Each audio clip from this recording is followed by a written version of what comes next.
एक आम सा लड़का जो गलती से एक बहुत खतरनाक वैम्पायर को बुला लेता है और उसके साथ एक कॉन्ट्रैक्ट कर लेता है जिससे वो उस वैम्पायर का मास्टर बन जाता है। कहानी की शुरुआत होती है माहिरू से। उसने बहुत ही छोटी उम्र में अपनी माँ को खो दिया था। उसकी पूरी दुनिया ही बिखर चुकी थी। उसके रिश्तेदार उसके पीछे खड़े होकर फुसफुसा रहे थे कि अब इस अनाथ बच्चे की जिम्मेदारी कौन लेगा। माहिरू को लगने लगा था कि कहीं दुख और अकेलापन उसे पूरी तरह निगल न जाए, लेकिन तभी अचानक उसके अंकल ने आगे बढ़कर कहा कि वो माहिरू को अपने साथ रखेंगे। उन्होंने माहिरू के सिर पर हाथ रखा और कहा कि हम परिवार हैं, तो तुम्हें मैं ही रखूंगा। अब माहिरू हाई स्कूल में है और सीधी साधी लॉजिकल चीजों में यकीन रखता है। जैसे उसके अंकल, वो किसी के इंतजार में नहीं बैठता, जो काम करना है खुद ही कर देता है। एक दिन उसे सड़क किनारे एक घायल काली बिल्ली मिलती है। वो उसे घर ले आता है, उसकी देखभाल करता है और फिर उसे अपनाने का फैसला कर लेता है। वो उसका नाम रखता है कूरो। उसको इस बात की खबर तक नहीं होती कि उसके अंदर कुछ बहुत डरावना और काला छुपा हुआ है। अगले दिन स्कूल से लौटते समय उसके दोस्त बताते हैं कि रेलवे स्टेशन के पास वैम्पायर देखे जा रहे हैं और अब तक उन्होंने 10 लोगों का खून चूस लिया है। माहिरू इन बातों को सिर्फ अफवाह समझकर घर लौट आता है, लेकिन जैसे ही वो अंदर आता है उसका टीवी अपने आप चालू हो जाता है। वो धीरे धीरे कदम रखकर अंदर जाता है और कमरे में एक अजीब सा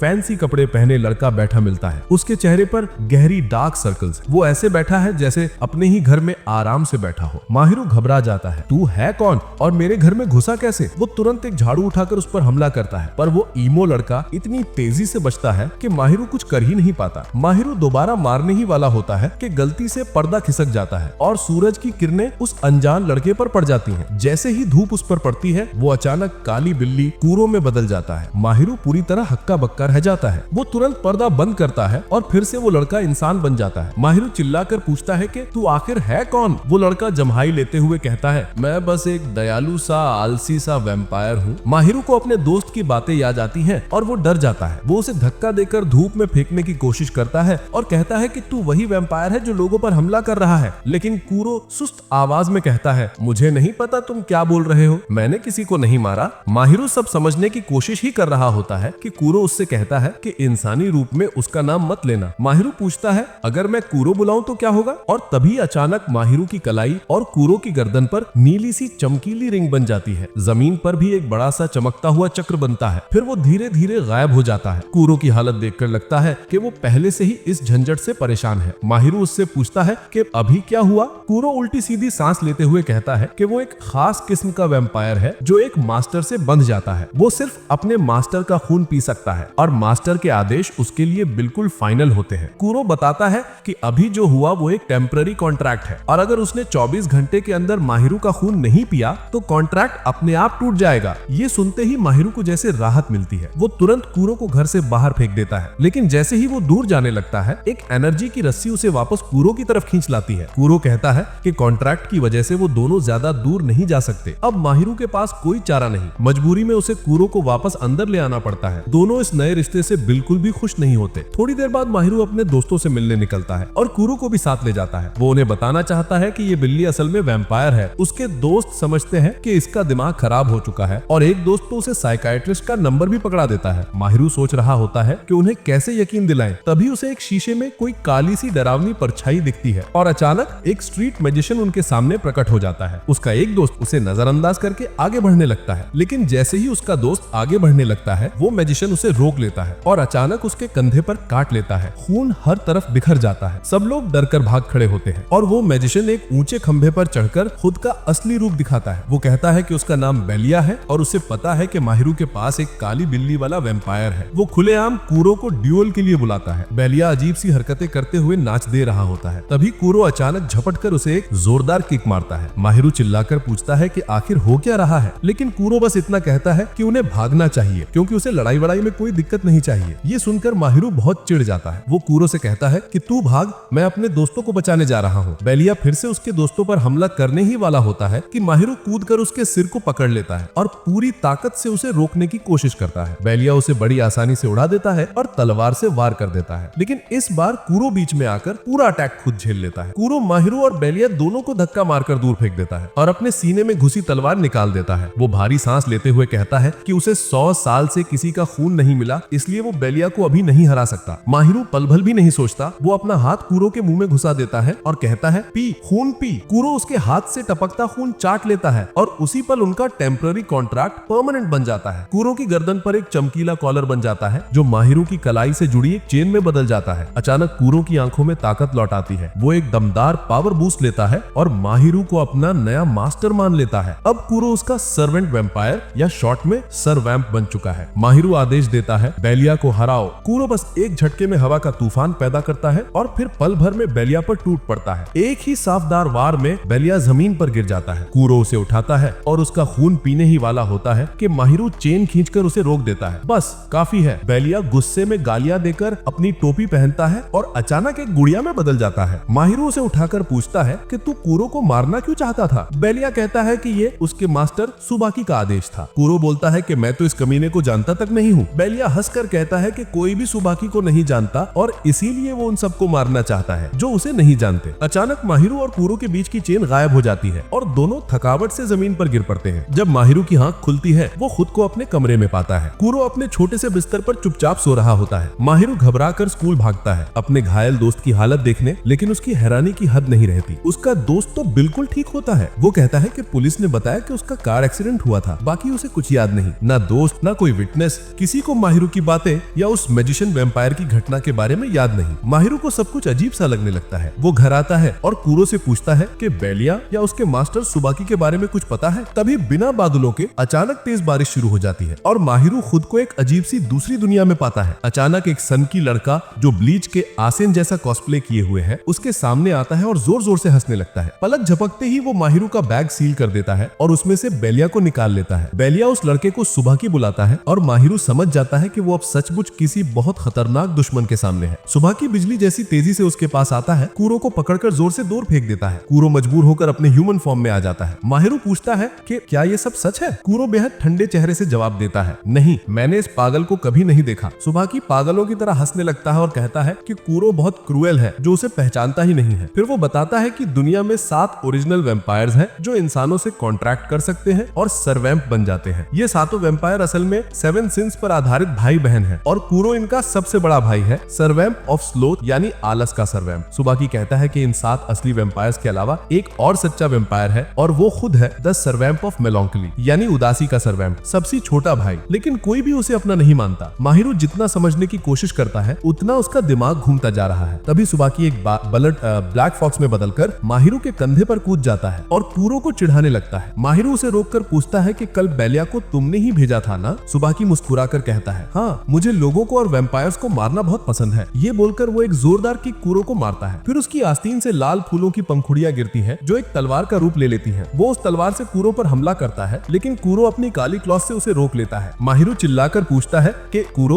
थोड़ा खून पी ले, ताकत आ जाएगी, लेकिन कूरो साफ मना कर देता है। सुबाकी उसे जमीन पर पटकता है और उसके ऊपर पैर रखकर दबाता है, फिर एक और किक मारकर उसे दूर फेंक देता है। इसके बाद वो माहिरू को पकड़कर कहता है, मैंने सब वैम्पायर्स के खिलाफ जंग छेड़ रखी है क्योंकि ये मजेदार है। माहिरू को समझ आता है कि सुबाकी पागल है, उसे सच में डॉक्टर की जरूरत, उसे किसी की बात समझ ही नहीं आती। माहिरू को अपनी माँ की मौत के दिनों की याद आती है जब सब अच्छे थे, सब साथ थे, फिर भी दिल खाली सा लगता। तब उसके अंकल ने उसे कहा था, अपनी फीलिंग्स को नाम दो, तभी तुम्हें समझ आएगा कि क्या करना है। अब माहिरू वही बात सुबाकी से कहता है। वो बोलता है, मैं तुम्हें खून दूंगा, तुम्हें एक नाम दूंगा और तुम्हें अपना सर्वेंट बनाकर तुम्हें ये युद्ध शुरू करने से रोकूंगा। सुबाकी हंसता है, तुम मरेगा उससे पहले कि ये सब हो पाए। वो माहिरू पर तलवार घुमाता है लेकिन कूरो बीच में आ जाता है और अगले ही पल सुबाकी के वार से पहले माहिरू और कूरो अचानक गायब हो जाते हैं। सुबाकी बस मुस्कुराकर कहता है, ये लड़का काफी इंटरेस्टिंग है। उधर माहिरू को पता चलता है कि कोई दूसरा सर्वैम्प ने अभी उन्हें बचाया। कुछ ही देर बाद जुड़वा लड़कों की एक जोड़ी वहां आती है और बताती है कि उनके मास्टर माहिरू और कूरो से मिलना चाहते हैं। कूरो जाने से मना करता है और बिल्ली बनकर भागना चाहता है, लेकिन तब एक अमीर सा लड़का अपनी ही थ्रोन सी कुर्सी पर बैठा हुआ प्रकट होता है। वो माहिरू से कहता है, तुम्हारे पास कोई चॉइस नहीं है, चलो मेरे साथ। माहिरू और कूरो को अपनी लीमो में बिठाकर वो लड़का अपना नाम बताता है, मिकाडो, सर्वैम्प ऑफ लस्ट का मास्टर। जल्द ही में उसके बड़े से घर में पहुंच जाते हैं। उसके सिर पर बैठी तितली असल में उसका सर्वैम्प निकलती है। मिकाडो उसे तार से खींचकर नीचे लाता है और कहता है, ये है स्नो। फिर वो मेहमानों को कमरे में छोड़कर चला जाता है। कमरा बंद होते ही उनकी असली नीयत सामने आती है। स्नो फिर तितली बनता है, मिकाडो का खून पीता है और एक डेथ साइथ यानी विशाल दरांती बुलाता है। मिकाडो की पर्सनैलिटी पल में बदल जाती है। वो माहिरू को बेइज्जत करते हुए कहता है, तुम्हें तो अपने सर्वैम्प को इस्तेमाल करना भी नहीं आता, मूर्ख लड़के, मेरे अधीन आ जाओ। माहिरू मना करता है तो मिकाडो तुरंत स्नो को हमला करने का आदेश देता है। दोनों बड़ी मुश्किल से बचते हैं। माहिरू गुस्से में पूछता है, आखिर कर क्या रहे हो, ये सब क्यों? मिकाडो ताना मारकर कहता है, है, मैं किसी आम इंसान को जवाब नहीं देता। ये सुनकर माहिरू और भड़क जाता है। वो कूरो को उठाता है और दरवाजा खोलकर बाहर निकल जाता है। मुझे ऐसे घमंडी अमीर लड़कों से बात नहीं करनी। लेकिन बाहर आते ही उसे पता चलता है कि वो महल में भटक गया है। उसे सैकड़ों बच्चे खिड़कियों से डरावनी नजरों से घूरते दिखते हैं। तभी स्नो उसके पीछे प्रकट होता है और बताता है, ये सारे मेरे मिनियंस हैं जो मैंने अपने कामों के लिए बनाए हैं। स्नो बताता है कि सुबाकी और उसके सिपाही वैम्पायर्स की जंग में सबसे पहले कमजोर मिनियंस को मार रहे हैं। कुछ देर बाद मिकाडो तेज सांस लेते हुए आता है। वो सिर्फ सीढ़ियां उतरने की वजह से थक गया है। वो कहता है कि वो अपने मिनियंस को किसी शतरंज की गोटियों की तरह मरने नहीं देगा, इसलिए उसे ज्यादा ताकत चाहिए ताकि वो उन्हें बचा सके। फिर वो माहिरू से कहता है, अगर तुम्हारे अंदर सर्वेम का मास्टर बनने का हौसला नहीं है तो मेरे अधीन आ जाओ। माहिरू आखिर सब समझ जाता है और मिसानो से कहता है कि वो उसके और स्नो के बच्चों की रक्षा करेगा, पर नौकर की तरह नहीं बल्कि एक दोस्त की तरह। मिसानो मुस्कुराकर उसकी बात मान लेता है और फिर पूछता है, क्या तुम सच में सुबाकी का सामना खाली हाथ से करने वाले हो? मिसानो समझाता है कि हर मास्टर अपने सर्वैम की शक्ति से एक कास्ट वेपन समन कर सकता है, इसीलिए वो माहिरू को सिखाने लगता है कि वेपन कैसे कंट्रोल किया जाता है। कुछ देर बाद माहिरू अपने बेस्ट फ्रेंड साकुया के साथ घर लौट रहा। रास्ते में चलते हुए माहिरू को अचानक पीछे किसी की मौजूदगी का एहसास होता है। वो पलट कर देखता है लेकिन पीछे कुछ नहीं होता। साकिया उसे छेड़ते हुए बोलता है, क्या हुआ, कोई वैम्पायर देख लिया क्या? फिर वो सीरियस होकर पूछता है,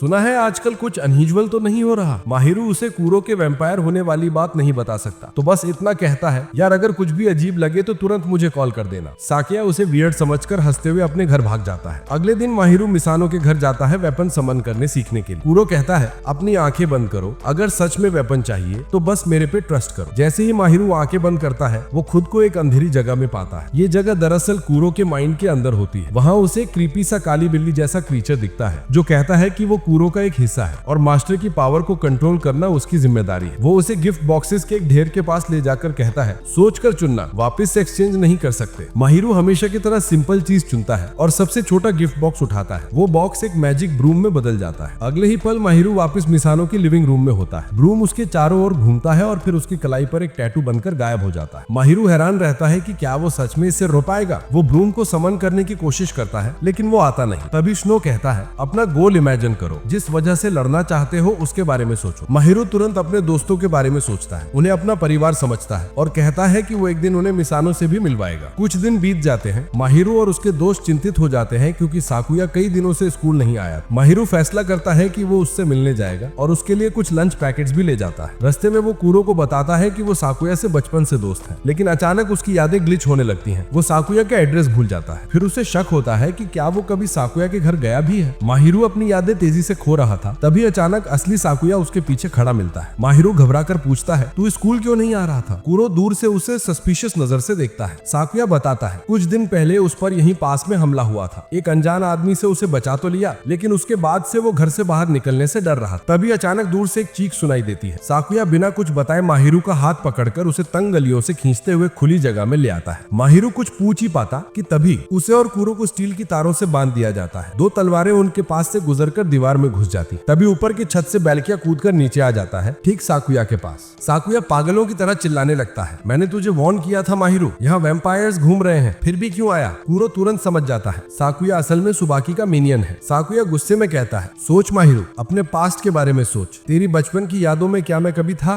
देख कितनी यादें असली थी और कितनी फेक। वो अपने नाइव्स निकालकर माहिरू की तरफ बढ़ता है। वो माहिरू पर वार करता है लेकिन कूरो बीच में आकर वो चोट खुद झेल लेता है। बैल्किया अगला हमला करता है और अपनी तलवारें कूरो में घोंप देता है। माहिरू ये देखकर टूट जाता है, उसका बेस्ट फ्रेंड ही वैम्पायर निकला। साकुया धीरे से कहता है, काश माहिरू, काश मैं वैम्पायर ना होता, मैं तुझ पर सच में ट्रस्ट करता था। लेकिन साकुया फिर कहता है कि उसने सबसे बड़ी गलती ये की थी, उसने माहिरू से झूठ बोल दिया था कि कूरो बस से काम बिल्ली है। उसकी आवाज टूट रही थी, वो रोने ही वाला था और कहता है, अगर मैंने ये झूठ ना बोला होता तो शायद हम आज भी दोस्त होते। माहिरू अपनी कैम्स की पावर से इस मुसीबत से निकलना चाहता है, लेकिन कूरो उसका खून पीने से साफ मना कर देता है। वो बताता है कि सर्वैम्स अपने मास्टर के खून प्लस रिजॉल्व से ताकत पाते हैं, लेकिन माहिरू के अंदर इस वक्त रिजॉल्व ही नहीं है, तो उसका खून पीकर भी कोई फायदा नहीं होगा। माहिरू अपने आप को पूरी तरह हेल्पलेस महसूस करता है क्योंकि उसे समझ नहीं आता कि अब क्या करे। लेकिन तभी उसे बांधने वाली सारी स्ट्रिंग्स अपने आप कट जाती है और वहाँ मिसानो और स्नो लिली पहुंच जाते हैं। स्नो बेल्किया पर हमला कर देता है और मिसानो सीधा साकुया का सामना करने के लिए आगे बढ़ता है क्योंकि माहिरू उसकी नजर में उसका पहला दोस्त था। साकुया हंसकर कहता है कि एक अमीर लड़का उसका कुछ नहीं बिगाड़ सकता। वो बेल्किया को आदेश देता है कि पहले मिसानो पर हमला करे, लेकिन जैसे ही बेल्किया सीधी लाइन में मिसानो और उसके सर्वैम के बीच में आता है, मिसानो का स्पेशल वेपन एक्टिवेट हो जाता है। बेल्किया अचानक पैरालाइज हो जाता है जैसे वो किसी एग्जीक्यूशन चेयर पर बंधा हो। हो। स्नो एक ही बार में उसे काटकर उसके होश उड़ा देता है, उसका दिमाग काम करना बंद कर देता है। मिसानो फिर साकुया से कहता है, बुरा लग रहा है कि हमें लड़ना पड़ रहा है, माहिरू तो चाहता था कि हम सब दोस्त बने। ये सुनकर साकुया अचानक पूरा बिहेवियर चेंज कर लेता है। वो एक्ट करने लगता है कि जैसे वो माहिरू और मिसानो का दोस्त बनना चाहता है। उसकी इमोशनल बातें सुनकर मिसानो अपना गार्ड नीचे कर देता है और स्नो के साथ जुड़ी उसकी चेन भी कैंसिल हो जाती। लेकिन अगले ही पल बेल्किया, जो अब किसी स्ट्रिंग्स के कंट्रोल में था, स्नो पर झपट पड़ता है और उसका पूरा लेग काट देता है। इधर साकुया मिसानो पर हमला कर देता है और उसे काफी बुरी तरह घायल कर देता है। फिर वो माहिरू के पास आता है, उसके कंधे पर हाथ रखकर धीमे से कहता है, जानता है माहिरू, मैं हमेशा से तुझे और तेरे दोस्तों को मारना चाहता था। हम हंसते खेलते थे, पर ये मेरी नेचर है, मुझे इसी तरह बनाया गया है। वो माहिरू को जमीन पर फेंक देता है और कहता है कि अब वो उसके सारे दोस्तों को मार देगा। लेकिन तभी एक लड़की की आत्मा उसके पीछे प्रकट होती है और उसका हाथ पकड़ लेती है। वो फुसफुसाती है, क्या तुम दूसरों को उसी तरह दर्द दोगे जैसा कभी तुम्हें मिला था? साकुया का ध्यान माहिरू से हट जाता है। उधर कुरो भी कुछ हद तक रिकवर हो चुका होता है। वो माहिरू से कहता है, हमारी हालत ठीक नहीं है, हमें भागना चाहिए। लेकिन माहिरू मना कर देता है। वो साकुया को रोकने के लिए आगे बढ़ता है। वो ब्रूम समन करता है और पूरी ताकत से साकुया पर वार करता है। घाव गहरा है, उसका खून रुकने का नाम नहीं लेता। अचानक माहिरू को लगता है कि वेपन उसके कंट्रोल में नहीं है। साकुया उसे उकसाता है, मार दे मुझे माहिरू, खत्म कर दे, तू तो यही चाहता था ना। माहिरू का कॉन्फिडेंस टूट जाता है। उसका ब्रूम वेपन से ज्यादा एक डेंजरस एनर्जी क्लाउड जैसा होने लगता है। माहिरू खुद से पूछता है, मैं ये क्या कर रहा हूँ? क्या मेरे अंदर की नफरत अब मुझे चला रही है? उसे लगने लगता है कि वेपन उसे फोर्स कर रहा है कि वो अपने ही दोस्त को मार दे, और वो समझ जाता है कि अगर उसने ये स्टेप उठा लिया तो वो इंसान नहीं रहेगा। लेकिन इन सब सोचों के बावजूद वो खुद को रोक नहीं पाता और फिर साकुया पर जोरदार हमला करता है। साकुया फेंस से टकराता है और दर्द में मुस्कुराते हुए कहता है कि शायद अब उसकी दुख भरी जिंदगी खत्म होने वाली है। दूसरी तरफ माहिरू के अंदर की गिल्ट, सैडनेस,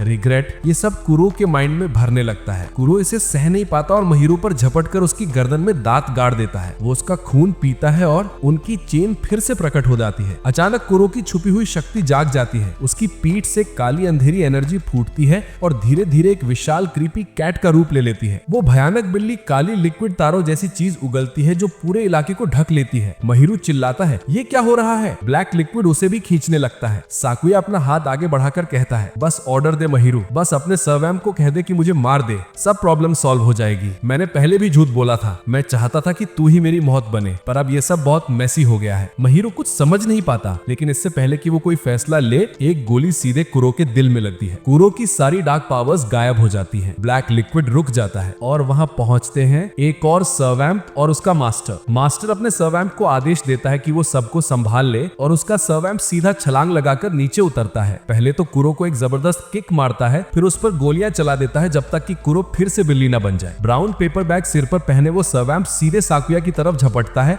और उसे गोली मार देता है। लेकिन साकुया की पपेटियर वाली दोस्त अंतिम पल में आकर उसे बचा लेती है। वो साकुया को पीछे हटने का आदेश देती है और वो चुपचाप उसकी बात मान लेता है। माहिरू उसे आवाज लगाकर पूछता है, क्या तू सच में मुझे मारना चाहता था? लेकिन साकुया बस अपना रिस्ट बैंड उसकी तरफ फेंक देता है और पल भर में गायब हो जाता है। थोड़ी देर बाद एक कार जोर से ब्रेक मारते हुए अंदर घुसती है और साथ में स्नो के मिनियंस भी पहुंच जाते हैं। स्नो बताता है कि मिसोनो की चोटें गंभीर हैं और उसे तुरंत अस्पताल लेकर चला जाता है। माहिरू को खुद पर गिल्ट महसूस होता है कि उसकी वजह से मिसोनो घायल हो गया, लेकिन तभी वो काउबॉय जैसा दिखने वाला वैम्पायर मास्टर आराम से टहलता हुआ वहां आ जाता है। वो कहता है कि मिसोनो को लड़ाई के बीच में अपना गार्ड नीचे नहीं करना चाहिए था, ये उसकी ही जिम्मेदारी थी। काउबॉय अपना नाम बताता है, एक वॉन्डरिंग एंटीक डीलर, और उसका सर्वैम्प है जेजे, जो एनवी का सर्वैम्प है। माहिरू मनी मन सोचता है कि ये आदमी तो अजीब है, गुड़ियों से बात करता है और अपने सर्वैम्प को भी परेशान करता रहता है। काउबॉय फिर कुरो को उठाकर माहिरू के हवाले करता है और पहले के रूखेपन के लिए माफी मांगता है। वो कहता है कि अच्छा होता अगर मैं साकुया को भी खत्म कर देता, लेकिन छोड़ो। फिर वो माहिरू को समझाता है कि अच्छा हुआ उसे ये पता चल गया कि वो किसी को मारने का रिजॉल्व नहीं रखता। वो कहता है, अगर तू इस रास्ते के लिए तैयार नहीं है तो कुरो को मुझे दे दे, तू वापस एक नॉर्मल स्टूडेंट बन सकता है। वो एक कार्ड माहिरू को देता है और कहता है, अगर कॉन्ट्रैक्ट तोड़ना हो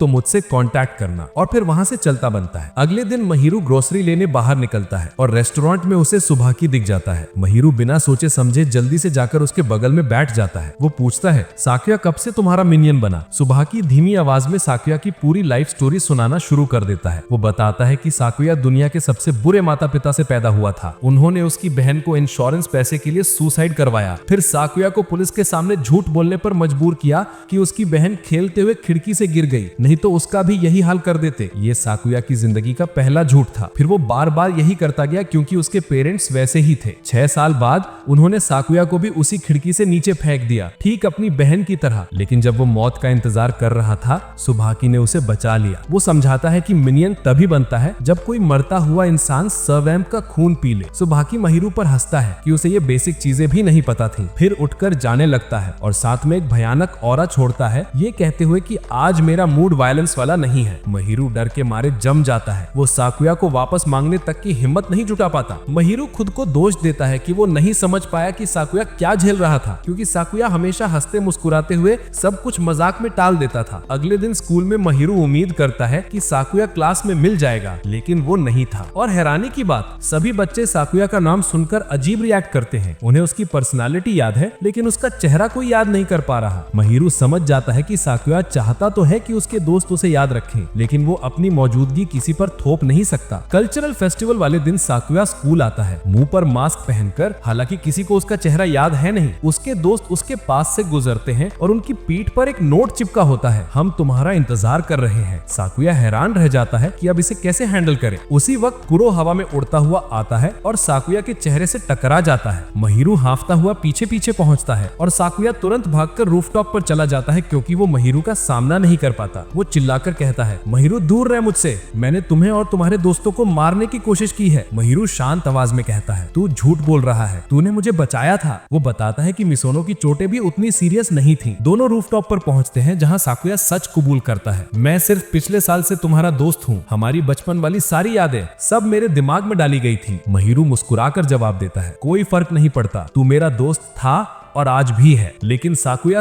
अचानक रूफटॉप से कूद जाता है। महिरू भी तुरंत उसके पीछे कूद पड़ता है। वो साकुया की कॉलर पकड़ लेता है और आखिरी पल में अपना फ्लाइंग ब्रूम सम्मन कर लेता है। ठीक उसी वक्त जब दोनों नीचे गिरने वाले थे, नीचे आते हुए महिरू कहता है कि तू वैम्पायर है तो क्या हुआ, तू मेरा दोस्त था और दोस्त ही रहेगा। लेकिन बैलेंस बिगड़ जाता है और दोनों पास वाले जंगल में क्रैश कर जाते हैं। गिरने के बाद दोनों हंसने लगते हैं, क्योंकि महिरू की पावर्स अब भी अजीब थी और वो उन्हें ठीक से कंट्रोल भी नहीं कर पा रहा था। लेकिन उसी हंसी के बीच साकुया रोने लगता है। वो कहता है कि काश ये खुशी वाले मोमेंट्स थोड़े और चल जाते। फिर वो बताता है कि जब वो छोटा था और अपनी बहन की मौत के लिए खुद को दोष देता था, तब सुभाकी ही था जिसने उसे संभाला था। उसने कहा था कि ये उसकी गलती नहीं है और उसने वादा किया था कि सब खत्म होने पर वो उसके लिए जरूर आएगा, और उसने अपना वादा पूरा भी किया जब साकुया मौत के करीब था। साकुया कहता है कि सुभाकी ही इकलौता इंसान था जिसने कभी उससे झूठ नहीं बोला था, इसलिए वो उसके लिए कुछ भी करेगा। महिरू को समझ आता है कि जैसे उसके लाइफ में उसके अंकल का बड़ा प्रभाव था, वैसे ही साकुया की लाइफ पर तुभाकी का। और वो तुरंत कहता है कि मैं सुभाकी को और ज्यादा हिंसा करने नहीं दूंगा, मैं उसे रोकूंगा। साकुया उसे धन्यवाद देता है, लेकिन कहता है कि अब बस,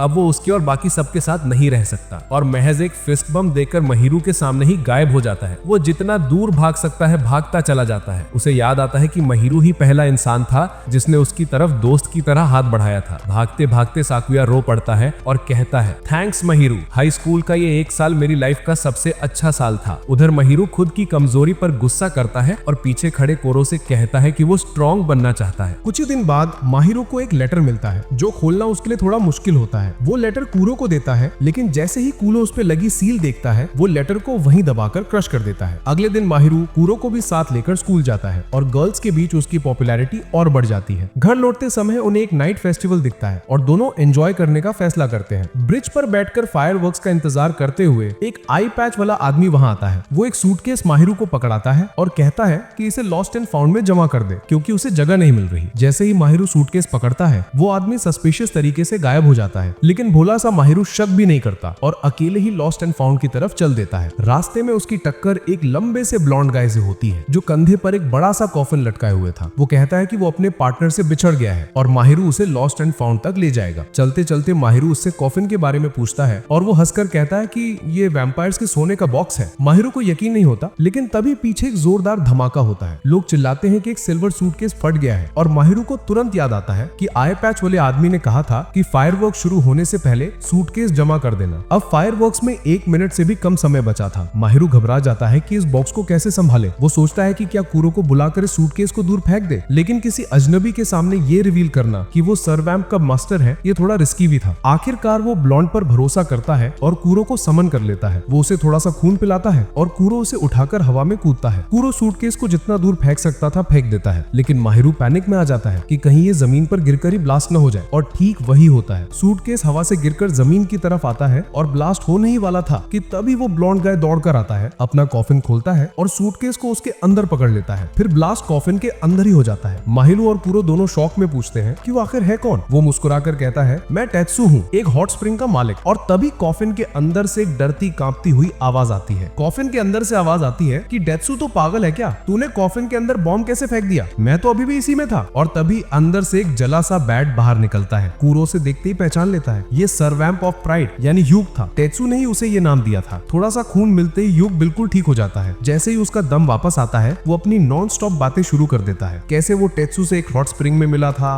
और कैसे दुनिया में हर तरफ केओस फैला हुआ था जब कूरो अकेला घूम रहा था। ह्यूग बताता है कि आज का जो एक्सप्लोजन हुआ था वो पक्का सुबाकी और उसके मिनियंस का ही काम था। वो माहिरू को कहता है कि हम लोग कांटेक्ट में रहे, जब मुश्किल पड़े एक दूसरे की हेल्प करेंगे, लेकिन साथ में वार्निंग भी देता है कि सुबाकी एकमात्र खतरा नहीं है और भी बहुत कुछ चल रहा है। थोड़ी देर बाद माहिरू और कूरो घर लौटते हैं। जैसे ही दरवाजे के पास पहुंचते हैं, अचानक दरवाजा खुलता है और कोई माहिरू को अंदर खींच लेता है, पर कूरो बाहर ही रह जाता है। कूरो को तुरंत समझ आ जाता है कि कुछ गड़बड़ है। तभी दरवाजा फिर से खुलता है और अंदर से लोग उस पर गन तान देते हैं और एक सीधा साधा दिखने वाला लड़का स्ट्रेट जैकेट पहनकर उसके ऊपर कूद जाता है। उधर माहिरू को एक अजीब सी फैसिलिटी में ले जाया जाता है। वहाँ एक साइंटिस्ट नामुसुकी उससे मिलता है। वो बताता है कि ये C3 का हेडक्वार्टर्स है, एक ऐसी जगह जो ह्यूमंस और वैम्पायर्स के बीच न्यूट्रल रहती है। सुकी कहता है कि वो उसका एलाय है और उसे यहाँ शांति से बात करने के लिए लाया गया है। उसका मेन पॉइंट बस इतना था कि माहिरू C3 के साथ मिलकर सुबाकी को रोक ले, क्योंकि वो इंसानों और वैम्पायर्स दोनों के लिए खतरा है। माहिरू को कुछ गड़बड़ लगता है, लेकिन सुकी उसे मनाने की कोशिश करता है। कहता है कि दोनों का गोल एक ही है, तो साथ काम करने में क्या दिक्कत है। वो बताता है कि कूरो C3 को अच्छे से जानता है और माहिरू को सब समझा भी देगा। उसका कहना था कि सुबाकी के सारे मिनियंस को खत्म करना जरूरी है, लेकिन माहिरू गुस्सा होकर बोलता है, ये डील बेकार है। सुबाकी का एक मिनियन मेरा दोस्त है साकुया, और मैंने उसे बचाने का प्रॉमिस किया है। सुकी मुस्कुराकर कहता है कि उसे पता था, उसने साकुया पर पूरी रिसर्च की है, और फिर कहता है कि बच्चों वाली फीलिंग्स यहाँ काउंट नहीं होती। सुबाकी को रोकना सीरियस काम है। माहिरू कहता है कि वो ऐसे बोरिंग एडल्ट्स के साथ काम नहीं करेगा। सुकी दिखावे में उसकी बात मान लेता है, लेकिन फिर अपना असली रंग दिखाता है। वो बताता है कि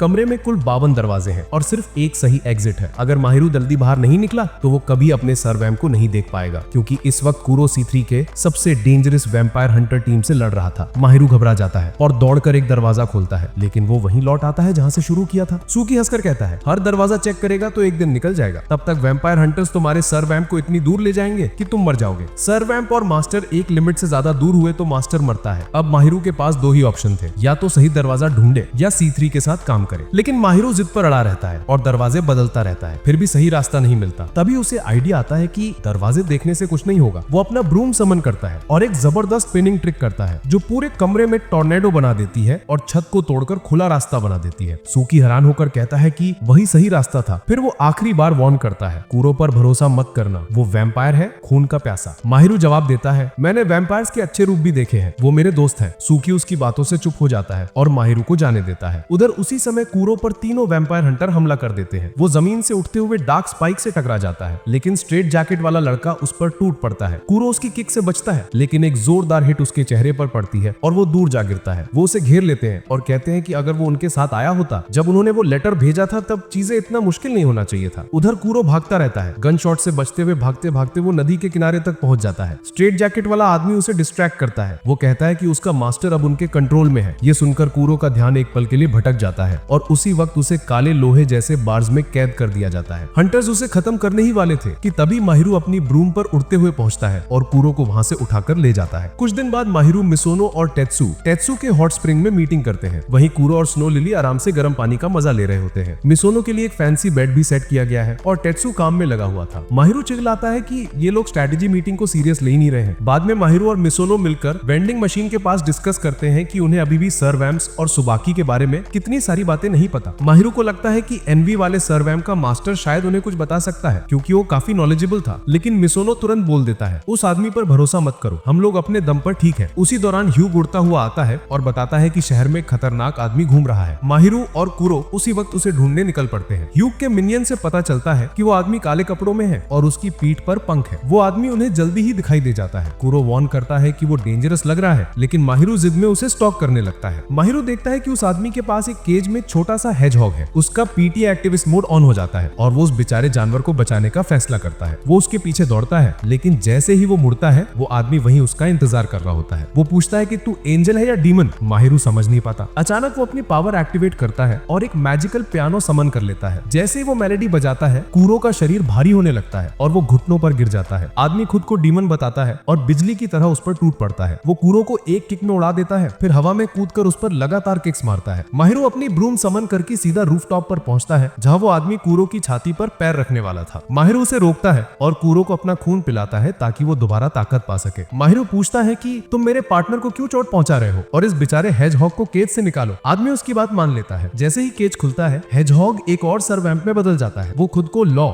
सर्वैम्प ऑफ ग्रीड कहता है। लॉ हाइपर एक्टिव है और बताता है कि उसके साथ खड़ा आदमी उसका मास्टर लिक्ट है, जो खुद को एंजल समझता है। लिक्ट उसकी नॉन स्टॉप बकबक से चिढ़ जाता है और लॉ को एक जोरदार किक मारकर दूर फेंक देता है। वो कहता है कि तू डीमन है, इसलिए मैं तुझसे नफरत करता हूँ। लॉ बार बार पिटता है, लेकिन अपने टॉक्सिक मास्टर की तारीफ करता ही रहता है। माहिरो उनकी अजीब हरकतें देखकर परेशान हो जाता है, लेकिन उसे खुशी होती है कि शायद उन्हें एक नया एलाय मिल गया। लेकिन लॉ साफ कह देता है, गलत समझा, हम तुम्हारे एलाय नहीं हैं। फिर वो माहिरो को बताता है कि हम लोगों को एलाय की जरूरत भी नहीं। कुरु जो सबसे बड़ा भाई है, अगर वो चाहे तो एक पल में सब खत्म कर सकता है। कुरु और लॉ एक दूसरे को घूरने लगते हैं और माहिरो समझ जाता है कि इन दोनों के बीच कोई गहरी हिस्ट्री है। माहिरो दोनों को अलग करता है, फिर लॉ से हेल्प मांगता है, लेकिन लॉ मना कर देता है और माहिरो को ऊपर से नीचे तक देखकर कहता है एल्डेस्ट ब्रदर का मास्टर टोटली नॉर्मल है, और फिर भाग जाता है। माहिरो हॉट स्प्रिंग वापस आता है तो शॉक हो जाता है जब वो लिक्ट को टीवी पे देखता है। उसे बताया जाता है कि लिक्ट यूरोप का एक जीनियस पियानिस्ट है। वो सबको प्राउडली बताता है कि वो सर्वैम्प ऑफ ग्रीड, लॉ का मास्टर है। वो लड़का यानी जो इंसान सबको बता रहा था, ये भी बताता है कि लॉ जब भी अपने मास्टर से बोर हो जाता है तो उसे मार देता है, इसलिए उससे दूर ही रहना अच्छा है। लेकिन उसकी वार्निंग सुन के भी माहिरो नहीं मानता और लिक्ट के कॉन्सर्ट पे पहुंच जाता है। हॉल के बाहर माहिरो गार्ड की नजर से बचाकर अंदर जाने का मौका ढूंढ रहा होता है। तभी एक दयालु सा म्यूजिक लवर उसे देख लेता है और कहता है कि चलो मैं तुम्हें दूसरे प्रोग्राम में अंदर ले चलता हूँ। रास्ते में माहिरो की नजर उस आदमी पे पड़ती है जिसके पास आई पैच है, वही जिसने उसे वो एक्सप्लोजिव वाला सूटकेस दिया था। माहिरो को समझ आ जाता है कि सुबाकी लिक्ट को ही टारगेट कर रहा है। वो सीधा भागकर उस हॉल में पहुंचता है जहां लिक्ट का मेन प्रोग्राम चल रहा है। हॉल के अंदर लॉ अपने मास्टर का म्यूजिक एंजॉय कर रहा होता है। तभी अचानक ऑडियंस उस पर टूट पड़ती है। सबके सब सुबाकी के मिनियंस निकलते हैं। लॉ तो पहले से रेडी था, वो अकेले ही सभी को खत्म कर देता है। जब माहिरो हॉल में पहुंचता है तब वहां बस बॉडीज ही बॉडीज पड़ी होती हैं। वो लॉ की ताकत देखकर हक्का भक्का रह जाता है और सोचता है कि शायद उसने कुछ ज्यादा ही कर दिया। लिक्ट अचानक अपना परफॉर्मेंस रोक देता है क्योंकि लोग बोल रहे थे और लॉ पूछता है कि वो उसके काम के लिए उसे थैंक क्यों नहीं कर रहा। लिक्ट उसे लात मार देता है, लेकिन लॉ उसके पीछे टेलीपोर्ट होकर उसे दीवार में दे मारता है। माहिरो को चिंता होती है, लेकिन लॉ कहता है कि सर्वैम्प के मास्टर्स आम इंसानों से ज्यादा टफ होते हैं। फिर वो माहिरो को कहता है कि उसे बार बार रिक्रूट करने की कोशिश छोड़ दे और सब कुरु को ही करने दे, क्योंकि कुरु सबसे बड़ा भाई है और चाहे तो अकेले ही सब खत्म कर सकता है। माहिरो कहता है कि कुरु अकेले ये नहीं कर सकता। लॉ चिढ़ जाता है और हल्के से उसे धक्का देता है, जिससे मेहरू हॉल के दूसरे छोर तक उड़ जाता है। तभी कुरु भी अपने मास्टर को बचाने के लिए खड़ा हो जाता है, लेकिन लॉ उस पर हंसता है और कहता है कि वो अपनी गलतियों को अपने मास्टर से कितनी बुरी तरह छिपाना चाहता है। कुरुन तलवार निकाल लेता है और दोनों सर्वैम्प स्टेज पर भिड़ जाते हैं। माहिरो सब कुछ खुद ही रोकने की कोशिश करता है। वो ब्रूम समन करता है और कुरु को आवाज देता है, लेकिन कुरु के पागल जैसे एक्सप्रेशन देखकर वो भी डर जाता है। तभी लिक्ट अपनी चोटों से उभर कर उठता है और आते ही लॉ और कुरु की लड़ाई रोक देता है। वो लॉ को जमीन पर पिन कर देता है, फिर माहिरो का ब्रूम लेकर उसे मोड़ देता है और कुरु को उसी ब्रूम से दीवार पे चिपका देता है। लिक्ट कहता है कि ये सब बहुत ज्यादा डिस्ट्रक्टिव है और अब सबको बस उसका परफॉर्मेंस सुनना चाहिए। वो अपना पियानो समन करता है और एक सैड सा गाना बजाता है, ऐसा गाना जो सुनते ही आदमी के अंदर के सबसे गहरे जख्म खुल जाते हैं। माहिरो अपनी माँ के साथ बिताए हुए पल याद करके रो पड़ता है। लॉ जमीन पर लेट कर तड़प रहा होता है क्योंकि उसे कोई ऐसा दिख रहा था जिसे वो भूलना चाहता था। दूसरी तरफ कुरु की आंखें फैल जाती हैं, एक भयानक मेमोरी वापस लौट आती है जिसे वो हमेशा दबा कर रखता था। लॉ वॉर बर्दाश्त नहीं कर पाता और लिक्ट पर हमला करने दौड़ता है। लिक्ट भी काउंटर अटैक के लिए तैयार हो जाता है, लेकिन तभी दरवाजा खुलता है। वही आदमी जिसे माहिरो ने बाहर देखा था वो अंदर आता है। वो एक वेल वाले मैस्कॉट को भेजता है जो लॉ और लिक्ट दोनों के सिर पर हल्की हल्की चोटें मारकर उन्हें शांत कर देता है। लॉ उस आदमी और वेल दोनों से चिढ़ जाता है। वेल उसका मिनियन है। माहिरो दौड़कर कुरु को छुड़ाने जाता है, लेकिन देखता है कि कुरु पूरी तरह टूट चुका है। उसका दिमाग बिल्कुल ब्लैंक हो गया है। अचानक उसे कोई आवाज सुनाई देती है। वो मुड़कर देखता है कि सुबाकी की एक मिनियन दरवाजे में खड़ी रो रही है। वो माफी मांग रही है और कहती है कि उसे जाने दो, लेकिन लॉ उसे मारने के लिए बढ़ता है। तभी माहिरो उसका हाथ पकड़कर रोक लेता है और कहता है कि रुक जाओ, किसी कमजोर को मारने की क्या जरूरत है। लॉ जिस लड़की को मारने जा रहा था उसे देखकर माहिरो कहता है कि किसी ऐसे इंसान को मारने का क्या मतलब जिसका लड़ने का इरादा ही नहीं। ये सुनकर लॉ हार मान जाता है क्योंकि उसे किसी बेनाम कमजोर से कैरेक्टर से पंगा लेने में कोई मजा नहीं आता। वो चुपचाप बाहर निकल जाता है। इसके बाद माहिरो उस आदमी के पास जाता है जिसे उसने पहले देखा था। वो खुद को क्रैन यानी लिक्ट का मैनेजर बताता है। माहिरो और क्रैन दोनों के फैसला करते हैं कि सुबाकी की मिनियन लिलैक को फिलहाल जिंदा ही रहने दिया जाए। माहिरो उसे अपने दोस्तों के पास ले जाने का फैसला करता है ताकि उसकी सुरक्षा बनी रहे। कुरु उसके पीछे पीछे चलता है लेकिन पूरी तरह अंधेरे और टूटे हुए हाल में। दूसरी तरफ लॉ अपना गुस्सा कम करने के लिए बेवकूफी भरे टिकटॉक वीडियोस देख रहा होता है। तभी अचानक सुबाकी ठीक उसके पीछे आकर खड़ा हो जाता है। लॉ बुरी तरह घबरा जाता है और सुबाकी डरावनी मुस्कान के साथ अपना वेपन निकाल लेता है। उधर माहिरो वापस हॉट स्प्रिंग पहुंचता है और मिसोनो उस पर भड़क जाता है कि वो अकेले ही इतनी खतरनाक हरकतें करके आया है, लेकिन कम से कम माहिरो ने सुबाकी की एक मिनियन को जिंदा पकड़ लिया। यही उसकी बड़ी उपलब्धि है। मिसोनो चाहता है कि लिलैक को उल्टा बांध दिया जाए क्योंकि उसे उस पर भरोसा नहीं है। माहिरो मना करता है लेकिन मिसोनो कहता है कि क्या पता ये लड़की कमजोर होने का ड्रामा कर रही हो लेकिन अंदर से बहुत खतरनाक हो सकती है। टेत्सु और ह्यूग उसे इंटेरोगेट करने की सोचते हैं ताकि सुबाकी के बेस की जानकारी मिल सके, लेकिन माहिरो उन्हें रोक देता है। माहिरो का कहना है कि अगर सुबाकी को पता चला कि लिलैक यहाँ है तो वो खुद उसे बचाने आएगा। मिसोनो को ये बात हजम नहीं होती, लेकिन माहिरो को वही पहली मुलाकात याद है जब सुबाकी बेलिया को बचाने आया था और साकिया भी सुबाकी की इज्जत करता था, इसलिए माहिरो को अंदर ही अंदर यकीन था कि सुबाकी आएगा। माहिरो कुरु से भी रॉय लेता है लेकिन कुरु बिना कुछ बोले इनसे बाहर चला जाता है। माहिरो उसके पीछे जाता है और पूछता है कि आखिर उसके साथ हो क्या रहा है। कुरु मुड़कर उसे देखता है और उसकी आंखें ही बताने के लिए काफी थी कि वो अपने होश में नहीं है। माहिरो समझ जाता है कि लॉ ने उनकी पुरानी कहानी का जिक्र किया था, तब से कुरु का बिहेवियर बिगड़ गया है। वो कुरु से पूछना चाहता है कि C3 वाली कहानी में उसने सच में किसी को मारने का फैसला किया था या नहीं, लेकिन जैसे ही माहिरो सवाल शुरू करता है उसे महसूस होता है कि कुरु पिघल रहा है और एक भयानक डरावने रूप में बदल रहा है। माहिरो के शरीर में सिहरन दौड़ जाती है। वो राक्षसी कुरु से घूर रहा होता है। माहिरो हिम्मत जुटाकर कहता है कि चलो मेरे साथ वापस चलो और कुरु उसकी बात मान लेता है। वो वापस अपनी बिल्ली वाली फॉर्म में आकर चुपचाप उसके पीछे चलता है। बाद में माहिरो लिलैक से बात करता है। वो उसे पूछती है कि वो उसके साथ इतना अच्छा क्यों है जबकि वो दुश्मन है। माहिरो कहता है कि वो सुबाकी को दुश्मन की तरह नहीं देखता, बस कोई है जिसे रोकना जरूरी है। लिलैक उसे भोला कहती है और चेतावनी देती है कि सुबाकी के कमजोर मिनियन लड़ना नहीं चाहते, लेकिन उसका दाया हाथ वाला आदमी हाइन बहुत खतरनाक है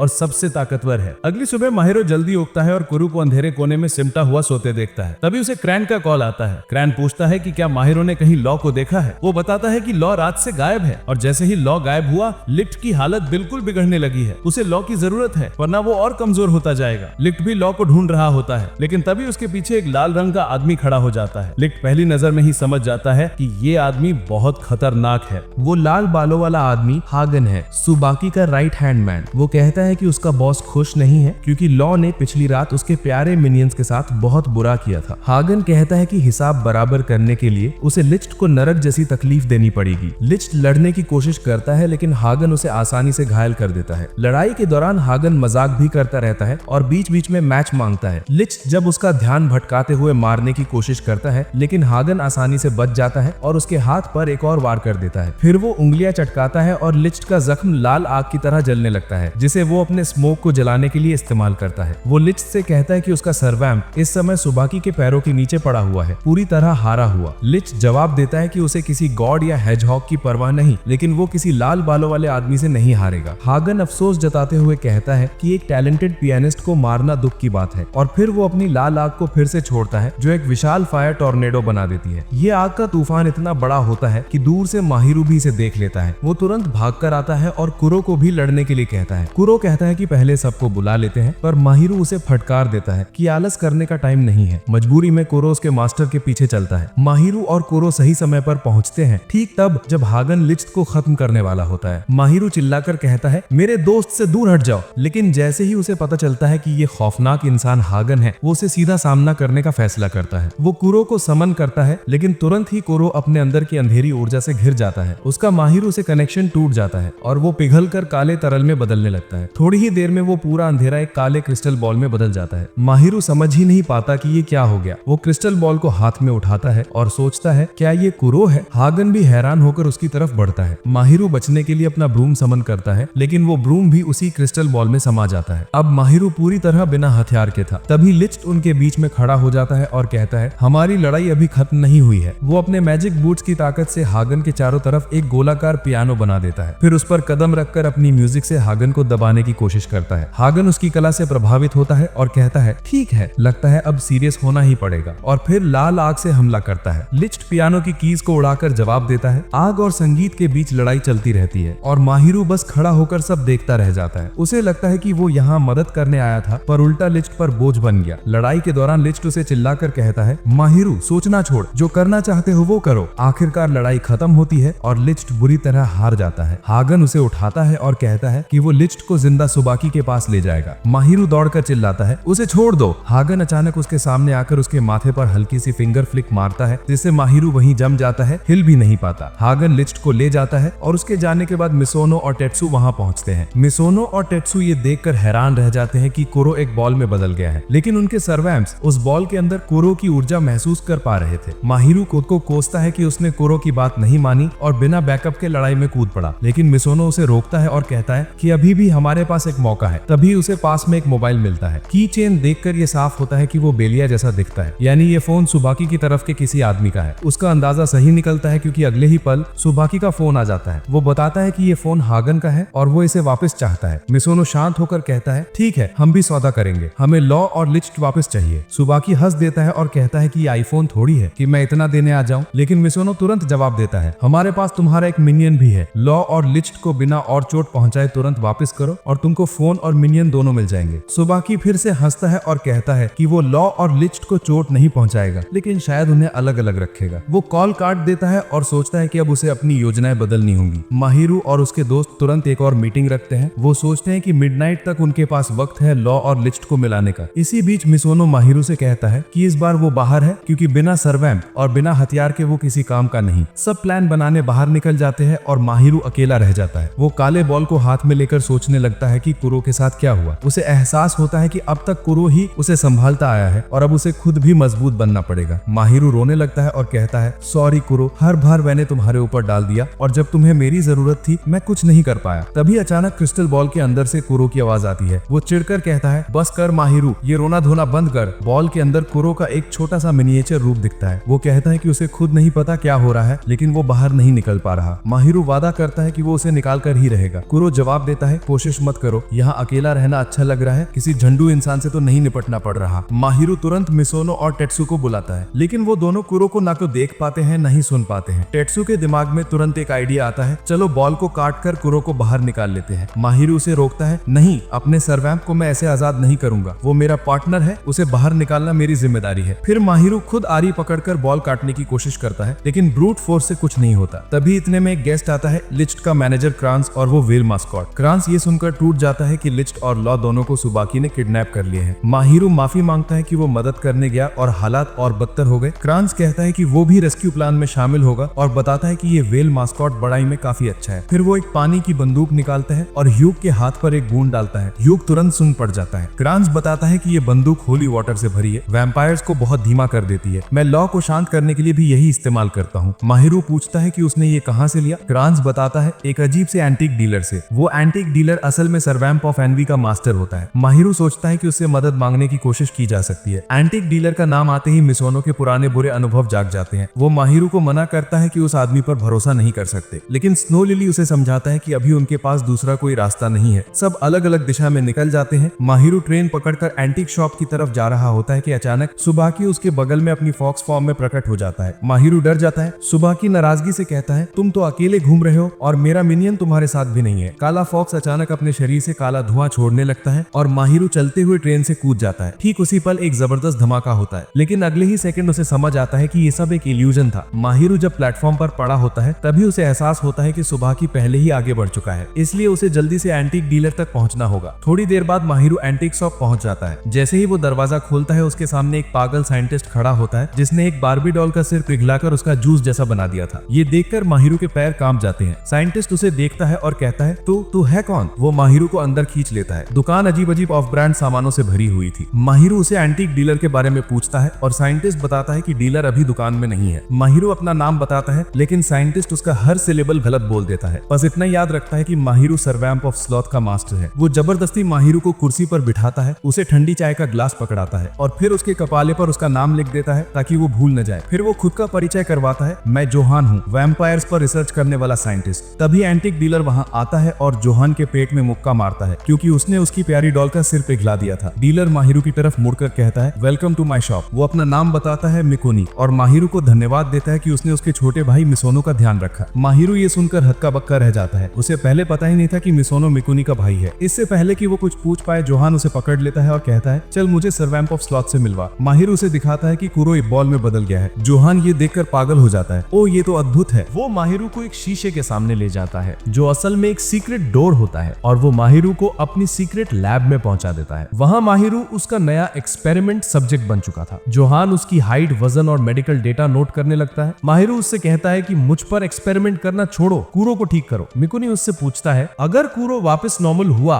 तो इस बार तुम सुबाकी को सही में ब्रेक कर पाओगे? माहिरू पूछता है, तुम लोग वैम्पायर्स को ब्रेक क्यों करते हो, किल क्यों नहीं? मिकुनी समझाता है, वैम्पायर्स अमर होते हैं, उन्हें मारा नहीं जा सकता, लेकिन उनके मिनियंस को मारा जा सकता है अगर सर्वैम्प उनका खून पी ले। और कैंप्स तब बनते हैं जब एक इंसान सर्वैम्प को नाम देता है और एक ऑब्जेक्ट से बांध देता है। माहिरू को याद आता है कि उसने कुरो को पहली बार एक बिल्ली समझकर बेल दी थी। मिकुनी कहता है, वही ऑब्जेक्ट सर्वैम्प को मास्टर से जोड़ता है और जब वो ऑब्जेक्ट नष्ट हो जाता है सर्वैम्प ब्रोकन माना जाता है। माहिरू कहता है, मुझे बस इतना बताओ कि कुरो को नॉर्मल कैसे करूं। लेकिन ये तो ना मिकुनी को पता था न जोहान। माहिरू उससे पूछता है, तुम्हें वैम्पायर्स में इतना इंटरेस्ट क्यों है? जोहान लंबा भाषण शुरू कर देता है, जंग ने ही इंसानों को हर युग में आगे बढ़ाया है। मैंने सुना है कि कुरो ने हर युग जीते हैं। मैं चाहता हूँ कि वो सुबाकी के खिलाफ अपनी असली पूरी ताकत दिखाए। माहिरू शांत होकर कहता है, मुझे कुरो की शक्ति नहीं चाहिए, मुझे पहले कुरो चाहिए, एक दोस्त के रूप। जोहान कहता है, मुझे इतने इमोशनल कॉन्सेप्ट्स में दिलचस्पी नहीं है। लेकिन फिर वो कहता है, एक तरीका है, शायद इससे कुरो नॉर्मल हो जाए। वो उसे चाय से भरा एक कांच का बीकर देता है। माहिरू एक घूंट लेता है और तुरंत बेहोश होकर गिर जाता। जोहान हंसते हुए बोलता है, इस चाय में वो दवा थी जो मास्टर को सीधे अपने सर्वैम्प के दिमाग के अंदर भेज देती है। अब जाओ माहिरू, कुरो से वहां बात करो और मेरे लिए एक्सपेरिमेंट के नतीजे लेके आना। माहिरू खुद को एक गहरे अंधेरे में तैरता हुआ पाता है। फिर अचानक उसे कुरो की बेल दिखाई देती है। उसकी दूसरी तरफ मिकुनी अपनी दौलत का इस्तेमाल करते हुए एक जियोगेसर एक्सपर्ट को हायर करता है। वो हागन के फोन में मिली तस्वीरों को देखकर लोकेशन का अंदाजा लगाना शुरू करता है। उधर सुबाकी और उसकी गैंग एक 5 स्टार होटल में ठहरी हुई होती है। मिस सीकू लगता है कि होटल के टॉप फ्लोर और बेसमेंट के बीच का फासला इतना ज्यादा है कि लिस्ट और लॉ को एक दूसरे से अनसेफ डिस्टेंस पे रखा जा सकता है। उसे ये भी शक है कि सुबाकी और हागन शायद वहीं पर उन्हें गार्ड कर रहे होंगे, इसलिए वो शाम को एक जबरदस्त हमला करने का फैसला करता है। शाम होते ही सुबाकी को एक कॉल आता है और वो तुरंत उस जगह की तरफ निकल पड़ता है जहां उसे बुलाया गया था। वहीं दूसरी तरफ मिसानो और टेट्सु भी पूरी तरह डिस्गाइज में होटल के अंदर घुसने के लिए तैयार खड़े होते हैं। क्रैंस एक अमीर टूरिस्ट बनकर रिसेप्शनिस्ट से बात करता है और पता लगाता है कि सुबाकी ज्यादातर 41st फ्लोर पर होता है। वो मिसानो को उसी फ्लोर की एक रूम की दे देता है। मिसानो बेत्सु को बोलता है तैयार रहना और खुद एलिवेटर में चढ़ जाता है। लेकिन अचानक साकुया वहां आ जाता है। मिसानो टेंशन में पड़ जाता है कि कहीं उसकी पहचान न खुल जाए और उसकी टेंशन सही निकलती है। साकुया उसे पहचान लेता है। वो बताता है कि मिसानो ने 41st फ्लोर का बटन दबाया तो सही, लेकिन वो लिस्ट में सबसे नीचे था, इसका मतलब कुछ गड़बड़ है। मिसानो घबरा जाता है और साकुया इमरजेंसी स्टॉप बटन दबा देता है। एलिवेटर फ्री फॉल में नीचे गिरने लगता है। मिसानो अपना डिस्गाइज उतार फेंक देता है क्योंकि अब उसका कोई मतलब नहीं था। उसे ये भी डाउट होता है कि कहीं लिस्ट और लॉ को यहाँ से कहीं और तो नहीं ले गए, लेकिन तुरंत उसे समझ आता है कि अगर ऐसा होता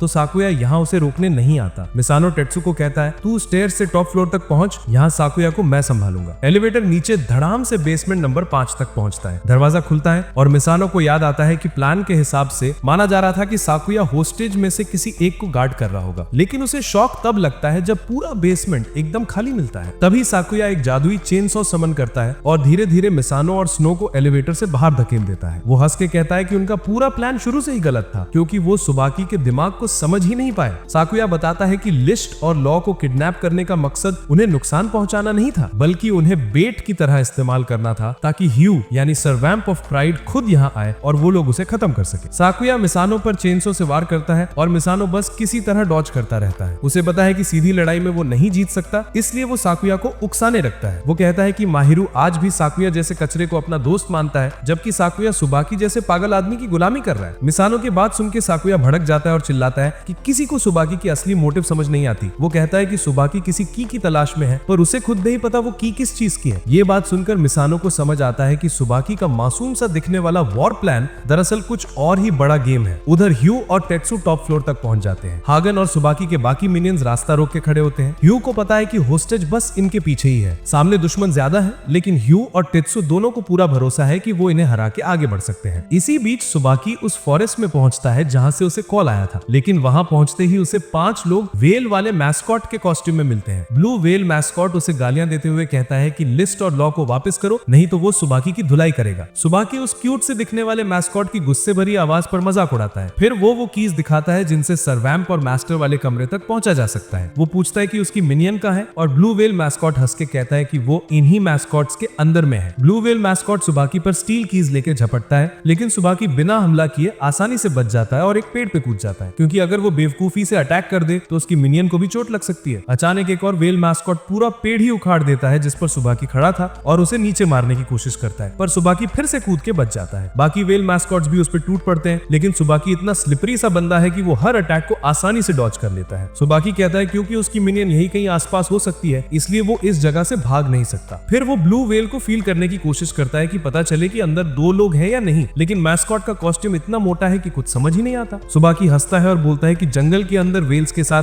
हाइड एंड सीक खेलना भी एक मजेदार एक्सपीरियंस है। फिर वो अपनी शक्ति यूज करता है और अचानक साफ आसमान से बारिश शुरू हो जाती है। वो मैस्कॉट्स की तरफ एक मीन सा ग्रिन दिखाता है। दूसरी तरफ माहिरू खुद को कूरो के माइंड के अंदर पाता है, जो लाल रेत वाले डेजर्ट जैसा दिखता है। उसे वो क्रीपी बिल्ली दिखती है जिसने उसे उसका वेपन दिया था। माहिरू पूछता है कि कूरो कहाँ है। क्रीपी बिल्ली कहती है कि कूरो तुमसे मिलना नहीं चाहता, लेकिन माहिरू उसकी बात नहीं मानता। वो बेल की आवाज पर ध्यान लगाता है और उस आवाज को फॉलो करने लगता है। घूमते घूमते एक जगह वो मुंह के बल गिर जाता है और उसे पता चलता है कि बेल की आवाज रेत के नीचे से आ रही है। माहिरू क्रिएटिव बनता है और रेत को काटकर नीचे एक अंडर वाटर स्टेयरकेस निकाल लेता है। वो पानी में डुबकी लगाता है और दूसरी तरफ निकल आता है। सीढ़ियां उतरते हुए वो एक कमरे में पहुंचता है। दरवाजा खुलते ही माहिरू अचानक कूरो की पुरानी मेमोरी में पहुंच जाता है। ये वही दिन था जब सातों सर्वैम्प्स एक जगह जमा हुए थे। ये फैसला करने की C3 द्वारा दिया गया मर्डर असाइनमेंट वो ले या नहीं। वैम्पायर्स दो गुटों में बटे हुए थे। प्राइड, एनवी और लस्ट का मानना था कि जिस आदमी ने सातों सर्वैम्प्स बनाए हैं वो इंसान बहुत डेंजरस है और उसे जिंदा छोड़ना मूर्खता होगी। लेकिन ग्लटनी और रैथ और ग्रीड कहते हैं कि उसने अभी तक कुछ गलत किया नहीं, उसे मारना बेवकूफी होगी। सबकी नजर अंत में कूरो पे जाती है और कूरो कहता है कि वो खुद उस इंसान को मार देगा। लॉ ये सुन के पागल हो जाता है। वो कूरो का कॉलर पकड़ के चिल्लाता है कि क्या वो अपने पेरेंट जैसे इंसान को मार देगा। कूरो गुस्से में कहता है कि उसके सामने पेरेंट शब्द का इस्तेमाल मत करो, क्योंकि वो इस बात पर गर्व नहीं करता कि वैम्पायर्स को किस तरह बनाया गया। माहिरू ये देख के हक्का बक्का रह जाता है। वो कूरो की यादों का पीछा करता हुआ एक ट्रेडिशनल जापानीज घर तक पहुंचता है जहां कूरो अपने क्रिएटर से मिलने आया। अचानक काले कांटों वाली मोटी बेलें जमीन से निकलती हैं और माहिरू को आगे देखने या सुनने नहीं देती। माहिरू खुद को छुड़ाने की कोशिश करता रहता है। उसी बीच कूरो अपने क्रिएटर पर हमला कर देता है और बेले माहिरू की आंखें इतनी टाइटली ढक देती हैं कि उसकी आंखों से खून निकलने लगता है। कूरो कहता है, मैं नहीं चाहता तू मेरी जिंदगी का सबसे शर्मिंदा पल देखे। सीन बदल जाता है और असैसिनेशन के बाद का माहौल दिखता है। एनवी, लस्ट और प्राइड खुश है कि काम हो गया। ग्लटनी और रैथ भी मानते हैं कि इसी तरह शांति आ सकती थी। लेकिन लॉ बिल्कुल अलग है। वो कसम खाता है कि वो कूरो को कभी माफ नहीं करेगा और कूरो बिना कुछ कहे वहाँ से चला जाता है। माहिरू सब देखता है और चिल्लाता है, कूरो अब रुक जा, मैं तैयारी से आया हूँ। इस बार मैं तेरे हर पाप का सामना करने के लिए रेडी हूँ। अचानक सब कुछ अंधेरे में डूब जाता है और जब रोशनी वापस आती है माहिरू खुद को एक अजीब सी जगह पाता है जहाँ चारों तरफ सील्ड ब्लॉक्स पड़े हैं। क्रीपी कैट खुश नहीं है कि माहिरू कूरो के दिमाग में इतना गहरा उतर रहा है, लेकिन फिर भी वो कहता है कि अगर तुम इतना ही जानना चाहते हो तो इन ब्लॉक्स में से एक को खोलकर देख लो। वो उसे हथियार भी ऑफर करता है, लेकिन माहिरू मना कर देता है। वो कहता है, मुझे पता है कूरो यही है, मुझे बस दस्तक देनी है। माहिरू ब्लॉक पर नॉक करता है और अंदर से खुद कूरो उसके लिए एक दरवाजा बना देता है। माहिरू उस दरवाजे को खोलता है और एक पिच ब्लैक कमरे के अंदर चला जाता है। माहिरू उस काले कमरे में आगे बढ़ता है जहाँ उसे कूरो के पछतावे सुनाई देते हैं। वो अफसोस जो कूरो को अपने क्रिएटर को मारने के बाद सताते रहे। थोड़ी ही देर में माहिरू रोशनी में आता है और देखता है कि कूरो एक कोने में सिकुड़ कर बैठा है, अब भी ये सोचते हुए कि उसने जो किया वो सही था या गलत। कूरो चाहता है कि कोई उसे बता दे कि वो गलत नहीं था, लेकिन माहिरू जोर से चिल्लाता है, नहीं तू गलत था। उनके आसपास की पूरी जगह टूटने लगती है। माहिरू कहता है कि अगर तेरे मन में अभी भी ये शक है कि तूने गलत किया तो इसका मतलब साफ है, तूने सच में गलत किया था। माहिरू कहता है कि अपनी गलती मानना और आगे बढ़ना हिम्मत का काम होता है और ये काम उन्हें मिलकर करना है। वो कूरो को हिलाकर कहता है कि अब और टाइम बर्बाद मत कर। माहिरू अपना हाथ उसकी तरफ बढ़ाता है और कहता है, इस बार तू अकेला नहीं है, तेरा पास्ट हो या फ्यूचर हम दोनों साथ मिलकर फेस करेंगे। सफेद दुनिया अचानक टूटकर बिखर जाती है और उसके नीचे एक खूबसूरत हरी घाटी दिखाई देती है। कूरो माहिरू की बात मान लेता है और अपनी बिल्ली वाली फॉर्म में आकर माहिरू की बाहों में वापस आ जाता है। उधर होटल के टॉप फ्लोर पर लिक्ट और लॉ धीरे धीरे होश में आते हैं। दोनों बंधे पड़े हैं, जख्मी भी, और ये जानकर चौंक जाते हैं कि वो एक दूसरे के एडजेसेंट रूम्स में थे। लॉ कहता है कि एक टैलेंटेड पियानिस्ट होने के बावजूद लिक्ट भी मर जाएगा बिना कुछ बने। लिक्ट जवाब देता है, मैं नहीं मरने वाला और तू सपने देखने लायक भी नहीं है। लॉ गुस्से में उसे निकम्मा बोलता है। तभी दोनों रूम्स के बीच की दीवार टूट जाती है और लिक्ट उस दीवार को तोड़कर सामने आ जाता है। लॉ चुप हो जाता है। लिक्ट पूछता है, क्या बात है? मेरा सामना करके बोलती बंद हो गई। लिक्ट कहता है कि एंजल होने के नाते उसका फर्ज है कि वो लॉ जैसे डीमन को खत्म करे। वो अपने मैजिक बूट्स की पावर निकालता है। लॉ हंसता है और कहता है कि तू भी किसी इंसान से ज्यादा खास नहीं है। वो अपनी बेड़ियों से खुद को छुड़ाता है और अपनी तलवार समन करता है, लिक्ट को मारकर अपने सिर के ऊपर लटकते उसके इरिटेटिंग एटीट्यूड से छुटकारा पाने के लिए। लिक्ट भी अपना मैजिक पियानो समन कर लेता है और महायुद्ध शुरू हो जाता है। लॉ सोचता है कि लिक्ट की हालत उससे ज्यादा खराब होगी और वो उसे जल्दी खत्म करने का डिसाइड करता है। वो अटैक करता है लेकिन लिक्ट बार बार उसके स्वॉर्ड को उड़ा देता है और फिर उसके चेहरे पर जोरदार किक मारता है। फिर अचानक लिक्ट के घाव से खून बहने लगता है और वो पीछे हट जाता है। लॉ सोचता है कि अब लिक्ट गिव अप कर देगा, लेकिन लिक्ट अभी भी नहीं रुकता। ये देखकर सरवैम्प प्रभावित होता है और कहता है कि वो हार मानता है, क्योंकि उन दोनों की दुनिया के फ्लो में उनका कोई बड़ा रोल नहीं, वो सिर्फ बैकग्राउंड के माइनर कैरेक्टर्स हैं। लेकिन लिक्ट इस पर और भड़क जाता है। वो चिल्लाता है, इस दुनिया का एकमात्र माइनर कैरेक्टर तो तू है लॉ, जिसके पास एक भी सपना नहीं, एक भी जगह नहीं जहां वो एफर्ट लगाए। वो मजाक उड़ाता है कि लॉ सरवैम्प ऑफ ग्रीड है, लेकिन उसके पास एक भी चीज नहीं जिसके लिए वो सच में मेहनत करे। ये सुनते ही लॉ ट्रिगर हो जाता है और वो अपनी पूरी शक्ति छोड़कर पूरे रूम को अंधेरे से भर देता है। वो चिल्लाता है, तुम्हें मेरे बारे में कुछ नहीं पता। अचानक लिक्ट को लॉ की पुरानी यादें दिखाई देने लगती हैं। बहुत साल पहले वो एक आउटगोइंग खुशमिजाज प्रिंसेस आइलिया का सरवैम्प था। लॉ उसे दिल से चाहता था, उसके साथ बिताया हर पल उसके लिए एक ब्लेसिंग था। फिर एक दिन आइलिया ने बताया कि उसकी शादी एक प्रिंस से तय हो गई है ताकि दोनों किंगडम्स में शांति बनी रहे। लॉ का दिल टूट गया। उसने आइलिया से कहा, चलो भाग चलते हैं, तुम्हारी आजादी यहीं से शुरू होगी। लेकिन आइलिया ने कहा कि मेरी आजादी से ज्यादा जरूरी मेरे किंगडम की शांति है। पर लड़ाई फिर भी हो गई और आइलिया के किंगडम के कुछ नोबल्स ने डिसाइड किया कि वो उसे मार देंगे, क्योंकि उन्हें लगता था कि वो स्पाई बन चुकी है। लॉ ने सब सुना और वो दौड़कर आइलिया को वार्न करने पहुंचा। उसने कहा कि ये तुम्हारा आखिरी चांस है, चलो भाग चलते हैं। लेकिन आइलिया ने इनकार कर दिया। वो बोली कि मैं दोनों किंगडम्स की शांति चाहती हूँ, चाहे मुझे कुछ भी प्राइस देना पड़े। लॉ रोने लगा और बोला, मैं सबको मार दूंगा जो तुम्हें नुकसान पहुंचाना चाहता है। लेकिन आइलिया ने उसे मना कर दिया। अगले दिन उसे पब्लिक स्क्वायर में फांसी के लिए लाया गया था और वहां भी उसने दोनों देशों के लोगों से कहा था कि वो उसकी कुर्बानी की इज्जत करें और हमेशा के लिए शांति की कोशिश करते रहे। लॉ बस खड़ा देखता रहा जब जल्लाद की तलवार उसके ऊपर गिरी। उसके बाद कई 100 साल तक वो टूटा हुआ था। वो हेजहॉग के रूप में ही रहता था और आइलिया की उस मूर्ति की रखवाली करता था जो लोगों ने शांति के लिए उसकी कुर्बानी के बाद बनाई थी। एक रात जब वो आइलिया को याद करके आंसू बहा रहा था, तब सरवैम्प ऑफ प्राइड उसके पास आया था, उनके सबसे बड़े भाई की मीटिंग का मैसेज लेकर। उसी मीटिंग में कूरो ने फैसला किया था कि वो अपने क्रिएटर को मार देगा, लेकिन लॉ उस शांति को कभी स्वीकार नहीं कर पाया था जो क्रिएटर को मारकर मिलती, क्योंकि आइलिया की कुर्बानी से उसे जो घाव लगे थे वो अब भी ताजा थे। वो टूट गया था जब कूरो ने उसकी एक ना सुनी और उसके क्रिएटर को मार दिया। इसके बाद लॉ वापस आइलिया की किंगडम लौट कर गया था, लेकिन वहां उसने सब कुछ तबाह पाया था। एक पावरफुल दुश्मन ने दोनों देशों को तबाह कर दिया था। वही दोनों जन को बचाने के लिए आइलिया ने अपनी जान दे दी थी। आइलिया की सिर कटी मूर्ति उसके सामने ढह गई थी और लॉ वही टूट गया था। उसने मान लिया था कि दुनिया में सब कुछ बेकार है और बारिश में आइलिया की टूटी मूर्ति के हिस्से को पकड़कर पागलों की तरह हंसता नाचता रहा। वहीं से उसकी विलेन जर्नी शुरू हुई। मेमोरी मूवी खत्म होती है और लिक्ट बिल्कुल भी इंप्रेस नहीं होता ये देखकर जो उसका सरवैम्प उसे क्या दिखाना चाहता था। लॉ उसके पास अपने येलो शेप शिफ्टर रूप में खड़ा था, तालियां बजाते हुए और अपनी ही यादों की मूवी देखकर रोते हुए। लिक्ट फिर स्टेज पर चढ़कर कहता है कि अब वो उसे एक ऐसा परफॉर्मेंस देगा जो वो कभी नहीं भूलेगा। वो पर्दे हटाता है, पियानो सामने आता है और वो बजाना शुरू कर देता है। लॉ उसे सुनकर कहता है कि उसे ये गाना पसंद नहीं, ये बहुत सैड है। लिक्ट हंसकर कहता है, सैड गाना नहीं है, सैड तुम हो। लॉ अपने शेप शिफ्टेड रूप में आंसू बहाने लगता है। उसे तभी समझ आता है कि ये इमेजिनेशन की ताकत है। इंसान चीजों को वैसे ही महसूस करता है जैसे वो उन्हें अपने दिल में इमेजिन करते हैं। उसे एहसास होता है कि वो आइलिया को बचाने की इच्छा को आज तक नहीं छोड़ पाया है और वही उसे अंदर से डराती और दुख देती है। लॉ खुद को कोसता है कि उसने आइलिया की हर बात मान ली, पर कभी ये नहीं सोचा कि क्या कोई ऐसा तरीका हो सकता था जिसमें दोनों खुश रहते। फिर उसे असली एहसास होता है कि आज भी उसके पास ऐसे मकसद हैं जिनके लिए वो कुछ भी करने को तैयार है। वो चाहता है कि लिक्ट इस पूरी मुसीबत से बचकर निकले और वो ये भी चाहता है कि वो कूरो के सामने पूछ सके कि उसने उनके क्रिएटर को आखिर क्यों मारा था। वो आइलिया को याद करता है, अपना हाथ बढ़ाता है और इसी के साथ ड्रीमस्केप टूट जाता है। लॉ और लिक्ट दोनों आजाद हो जाते हैं और अब वो दोनों एक टीम है। दोनों अपना कमरा तोड़कर बाहर आते हैं, पर तभी हगन उन्हें रोकने आ जाता है। लिक्ट लॉ से कहता है कि वो रास्ते से हटे क्योंकि हगन से उसका हिसाब अभी बाकी है, लेकिन लॉ कहता है कि उसकी हालत देखकर ये मुमकिन नहीं है। दोनों बहस करते हैं, एक दूसरे को छेड़ते हैं और हगन का सब्र आखिर टूट जाता है। वो खुद ही लड़ाई शुरू कर देता है और पूरा कमरा आग में झोंक देता है। लिक्ट तुरंत हगन पर आक्रमण करता है, पर वो उसके सारे किक्स आसानी से डॉज कर लेता है। लॉ इस मौके का फायदा उठाकर पीछे से वार करता है, लेकिन हगन उसका अटैक भी डॉज करके उसके चेहरे पर कट मारकर उसे आग लगा देता है। आग बुझाने के बाद लिक्ट और लॉ फिर से एक साथ उस पर टूट पड़ते हैं। हगन डिसाइड करता है कि पहले इंसान को ही खत्म कर देता हूँ, पर जैसे ही वो लिक्ट पर आक्रमण करने आता है, लिक्ट अपनी स्पेशल पावर यूज करके लॉ के साथ जगह बदल देता है। हगन चौंक जाता है और इसी मौके का फायदा उठाकर लिक्ट जोरदार किक मारता है, जिसे देखकर हगन दीवार में जा घुसता है। लेकिन लाल बालों वाला इतनी आसानी से नहीं टूटता। वो फिर खड़ा हो जाता है और लिक्ट और लॉ भी अपनी स्वैपिंग स्ट्रेटेजी से साथ मिलकर डिफेंस और अटैक करते हैं। हगन अब पूरी ताकत से लड़ने का फैसला करता है। वो अपने ग्लव्स उतारता है, तभी अचानक लिक्ट पर झपटता है और उसके चेहरे पर गहरे नाखून मारता है। लिक्ट को हैरानी होती है क्योंकि इस बार उसका चेहरा आग पकड़ नहीं रहा था। लेकिन तभी हैगन अपने हाथ पर लगे खून को चाटता है और कहता है, मैं भी एक वेम्पायर हूँ। अचानक एक भारी लाल धमाका पूरी बिल्डिंग को हिला देता है। लिक्ट और लॉ दूर जाकर गिरते हैं। अब हैगन उल्टी बढ़ती उम्र में जाने लगता है, यानी वो रिवर्स एजिंग मोड में आ जाता है और अपनी पूरी ताकत से दुश्मनों को हराने के लिए तैयार है। दूसरी तरफ साकुया थियो और स्नो को रोकने में लगा हुआ है। वो मिसोनो पर चाकू फेंकता है पर वो बाल बाल बच जाता है। उसे समझ आ जाता है कि स्नो की गर्दन में जो हॉच है वही वो आइटम है जिससे उसके मास्टर ने सर्वैम्प को खत्म करने का तरीका दिया था। साकुया अपनी उंगली काटकर खून निकालता है और उसी खून से एक तलवार बना लेता है। वो स्नो पर वार करता है लेकिन स्नो उसे अपनी साइड से रोक लेता है। तभी साकुया बताता है कि वो इस वक्त सुबाकी की स्वॉर्ड इस्तेमाल कर रहा है जिसमें सर्वैम्प की पावर को नलिफाई करने की एबिलिटी है। वो स्नो की साइड को काट देता है और तलवार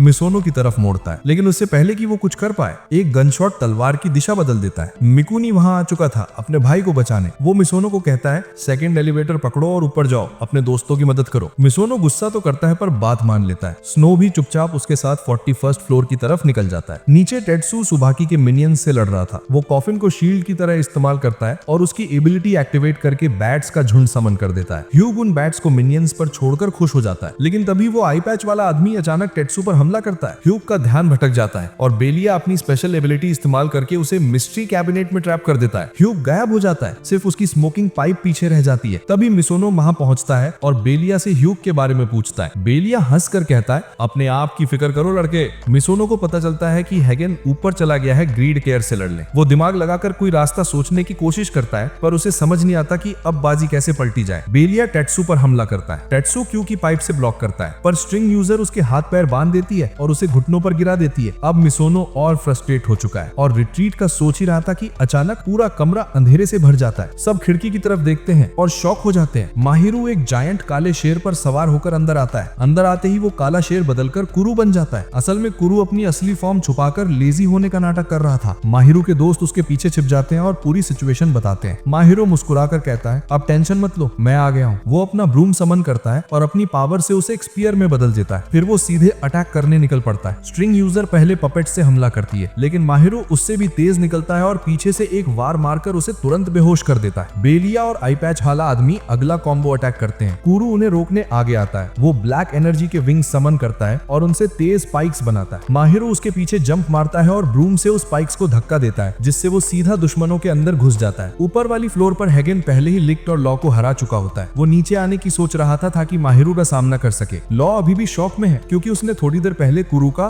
ट्रू फॉर्म देखा था। माहिरू ने उसका कॉन्फिडेंस वापस दिला दिया था। वो भी पीछे नहीं रहना चाहता, इसलिए वो हैगन पर हमला कर देता है, लेकिन हैगन उसे लात मारकर दूर गिरा देता है और उसके पेट पर पैर रख देता है। वो कहता है मेरे जूते चाट तो शायद लिक्ट की जान बख्श दूं। लिक्ट गुस्से में लॉ को रोकते हुए बोलता है कभी मत झुकना हैगन, तू मेरे जूते चाट। फिर वो खुद ही रियलाइज करता है कि ये बोलना थोड़ा ज्यादा ग्रोस था। हैगन को ये सुनकर मजा आता है और हंसने लगता है। वो बताता है कि वो बेवजह हत्या करके अब खुद भी थक चुका है। लिक्ट गुस्से में हैगन से कहता है क्योंकि सुबह की चाहता है इसलिए तो सबके साथ ये करेगा, बहाने मत बना अपनी गलती के। लिक्ट अपने हाथ पर 3 जुड़े हुए रेक्टेंगल्स बनाता है और रेक्टेंगल दबाते ही हैगन को ऐसा लगता है जैसे उसका पूरा शरीर पियानो की बीट्स पर कांप रहा है। उसे समझ आता है कि लिक्ट ने अपने खून से उसके शरीर को अपना इंस्ट्रूमेंट बना दिया है। फिर लिक्ट एक लाल लॉ छोड़ता है जो पूरा कमरा भर देती है। लिक्ट जल्दी से अपना मैजिक पियानो समन करता है और लॉ से कहता है मदद कर भाई वरना ये नहीं रुकेगा। लॉ को समझ आता है कि अपने कूल और एम्बिशियस मास्टर को मैच करने के लिए उसे भी कुछ बड़ा करना होगा। वो हैगन की फ्लेम को कवर कर देता है और उसे ट्रांस में डाल देता है। अब दोनों हैगन को उसके मन के अंदर बने थिएटर में ले जाते हैं जहां लॉ उसे एक के बाद एक डुएल के लिए चैलेंज करता है। हैगन तेजी से उसकी तलवार का पहला वार डॉज कर लेता है, लेकिन तभी तलवार अचानक हजारों स्पाइक्स में बदलकर उसे हर तरफ से चुभने लगती है। लॉ उसे याद दिलाता है याद रख तू आखिर में एक हैजॉग ही है। जैसे ही हैगन जमीन पर गिरता है सब फिर से असली दुनिया में लौट आते हैं। लिक्ट और लॉ दोनों थक कर जमीन पर गिर जाते हैं बिल्कुल खत्म हाल में। कुछ ही देर में माहिरू और बाकी सब उन्हें बचाने वहां पहुंचते हैं। लिक्ट उठने की कोशिश करता है और बोलता है मेरे जैसे एंजल को बचाने की जरूरत नहीं, और ये बोलते ही बेहोश होकर माहिरू की बाहों में गिर जाता है। माहिरू उसे सहारा देकर नीचे ले जाता है और खुश होता है कि उनका मिशन सफल हो गया। लिक्ट और लॉ दोनों सुरक्षित मिल गए थे। माहिरू फिर पूछता है लाइलैक कहाँ है? टेट्सू कॉफिन खोलता है और बताता है कि वो अंदर छुपी हुई थी। उन्होंने सुबाकी को बेवकूफ बनाया कि वो वेल मैस्कॉट्स में से एक है। माहिरू कुरु को कहता है कि अपने भाई से बात साफ करो। कुरु लॉ के पास आता है और उसे थैंक यू कहता है कि लॉ ही इकलौता था जिसने उसे माफ नहीं किया था और इसी वजह से वो अपनी गलती का सामना कर पाया था। लॉ शर्मा जाता है और माहिरू को धन्यवाद देता है कि उसकी वजह से ये मुमकिन हुआ। सब एक दूसरे के साथ घुल घुलने मिलने लगते हैं। अब सब पीछे की बातें भुलाकर आगे ही बढ़ रहे थे कि अचानक लाइलैक लॉ का वो नेकलेस छीन लेती है जो लिक्ट ने उसे दिया था। वो चिल्लाती है, तू खुश रहने के लायक नहीं है, तूने मेरे सारे दोस्तों को मार दिया था, मैं उनका बदला लेकर रहूंगी। माहिरो को याद आता है कि मिकुनी ने बताया था अगर सर्वैम्प के मास्टर का दिया आइटम टूट जाए तो सर्वैम्प टूट जाता है। वो लाइलैक से कहता है जल्दबाजी मत करो। लाइलैक कहती है, तू भले ही कितना भी अच्छा हो पर मैं अपने दोस्तों की वफादार हूँ, ये नेकलेस मैं तोड़ दूंगी। अचानक सुबाकी उसके पीछे प्रकट हो जाता है। वो लाइलैक को सेव देखकर खुश होता है और नेकलेस देने को कहता है। उसे ये जानकर हैरानी होती है कि लॉ और उसका मास्टर हैगन को हरा चुके हैं और कुरो भी ओरिजिनल फॉर्म में लौट आया है। लेकिन सुबाकी कहता है ये तो अच्छा है क्योंकि यही मुझे चाहिए था। वो नेम टैग उछालते हुए विंडो की तरफ चलता है। लिक्ट उसे रोकना चाहता है लेकिन लॉ उसे पकड़ लेता है क्योंकि लॉ भी पहले सुबाकी से हार चुका था और दोनों की ताकत अब खत्म हो चुकी थी। लॉ कुरो से कहता है तू ही इसे रोक सकता है, हमारे लिए इसे खत्म कर। कुरो सिर हिलाकर हामी भरता है। टेत्सु अचानक पूछता है कि ह्यूग कहाँ है। सुबाकी एक मिस्ट्री कैबिनेट दिखाता है बिल्कुल वैसा जैसा बेलिया ने इस्तेमाल किया था। वो बताता है बेलिया ने ह्यूग को मेरे पास भेजा था और मैंने उसे जंगल में खत्म कर दिया। माहिरू पूछता है तू ये सब करके चाहता क्या है। सुबाकी शांत आवाज में कहता है मैं बस अपने टीचर को इम्प्रेस करना चाहता हूँ, उसकी की हुई गलती साफ करना चाहता हूँ। वो माहिरू की तरफ बढ़ता है। उसकी स्लीव से लाल फूल गिरते हैं जो बदलकर एक हाथ की शेप में ले लेते हैं। सुबाकी कहता है सर्वैम्प को मारने का दुनिया में बस एक ही तरीका है। वो लाल फूल बिखेरता है और अपनी स्वॉर्ड समन कर लेता है। जैसे ही वो लॉ का नेम टैग हवा में उछालता है वो एक ही बार में नेम टैग और लॉ दोनों को चीर देता है। लॉ धुएं वाली हाई प्रेशर मिस्ट में फट जाता है। सुबाकी दूसरी तलवार समन करने ही वाला था कि कुरो एक जोरदार किक से उसकी तलवार उड़ाकर खुद उसके साथ भिड़ जाता है। दोनों की टक्कर में सुबाकी बोलता है हट जा कुरो, लॉ को खत्म करने दे। कुरो शांत होकर कहता है आखिर तूने मुझे एक वैम्पायर और अपना छोटा भाई मान ही लिया क्योंकि हम जैसे मॉन्स्टर को कोई और नहीं बना सकता, सिर्फ हमारा क्रिएटर। सुबाकी मुस्कुराकर कहता है हमारा क्रिएटर वही तो मेरा टीचर भी था।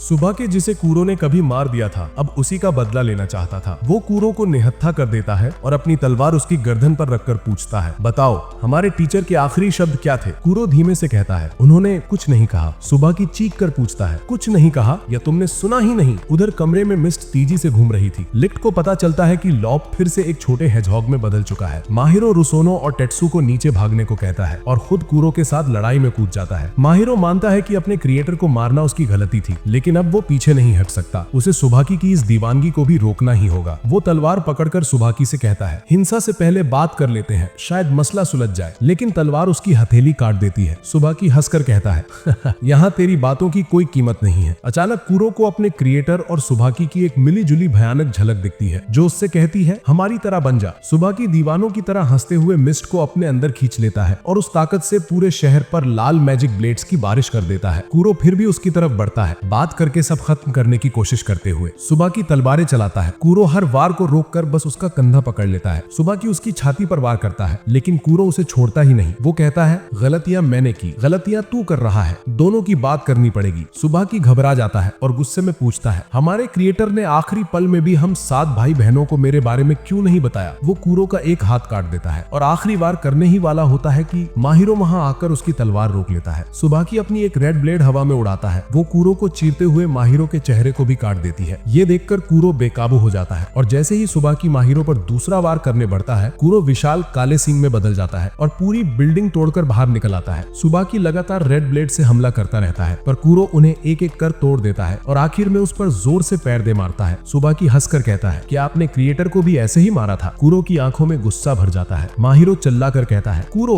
उसे मारना मत, किसी भी हालत में नहीं। इसी बीच माहिरो को एक मौका दिखता है। सुबाकी अपनी तलवार माहिरो की तरफ भेजता है लेकिन अचानक साकुया बीच में कूद पड़ता है और तलवार उसकी छाती में घुस जाती है। वो मुस्कुराकर माहिरो से कहता है मैं आखिरी तक अपना पक्ष चुन नहीं पाया और सुबाकी उस पर हंसता रहता है। इस बार कुरो सच में सुबाकी को खत्म करना चाहता था लेकिन माहिरो फिर उसके सामने खड़ा हो जाता है। अचानक साकुया का शरीर माहिरो के साथ गूंजने लगता है। माहिरो के दिल का दरवाजा खुल जाता है और उसका ब्रूम एक चाबी में बदल जाता है। माहिरो वो चाबी सुबाकी के दिल में घोंप देता है क्योंकि यही सबसे सीधा और सही तरीका था। तभी उसे सुबाकी की पूरी जिंदगी दिखाई देती है। उसके माता पिता की मौत, उसका वैम्पायर बनना, अपने एल्डर सिबलिंग्स द्वारा ना अपनाए जाने का डर और उस क्रिएटर के लिए उसकी मोहब्बत जिसे कुरो ने मार दिया था। उस दिन सुबाकी टूट गया था और मौत के कगार पर पड़े लोगों को बचाकर अपने मिनियंस में बदलता गया। माहिरो को आखिरकार समझ आता है कि सुबाकी ऐसा क्यों बना, लेकिन उसी वक्त सुबाकी उसे अपनी यादों में देखकर उस पर हमला करता है और दोनों बाहर लौट आते हैं। कुरो सुबाकी पर हमला रोक लेता है और माहिरो अपने खून का एक घूंट कुरो को पिलाकर उसकी ताकत बढ़ाता है। दोनों मिलकर सुबाकी की रेड ब्लेड्स को हटाते हैं और हमला करने की बजाय बस माहिरो उसे गले लगा लेता है। सुबाकी कुछ समझ नहीं पाता, उसके लड़ने की वजह खत्म हो जाती है और उसकी उसकी रेड ब्लेड्स गायब हो जाती है। कुछ देर बाद माहिरो अपने दोस्तों के साथ इवैक्यूएशन सेंटर पहुंच जाता है। सुबह की साकुया के घाव ठीक करने के बाद उसे आखिरी बात कहता है, सबको कह देना मुझे भूल जाए, अब अपनी जिंदगी अपनी मर्जी से जिए, और एक हल्की मुस्कान देकर गायब हो जाता है। धीरे धीरे सबकी जिंदगी सामान्य हो जाती है। टेत्सु वापस अपने इन में काम करने लगता है, लिक्ट अपने घाव ठीक कर रहा है, मिसोनो अपने पिता के साथ बैठकों में जाने लगा है, सुबाकी के मिनियंस अब C3 की जेल में है, और माहिरो फिर से स्कूल की आरामदायक जिंदगी जी रहा है अपने वैम्पायर दोस्त कूरो के साथ। और यहीं पर ये सीरीज खत्म होती है। अगर आपको ये वीडियो अच्छा लगा हो तो वीडियो को लाइक और चैनल को सब्सक्राइब जरूर करें।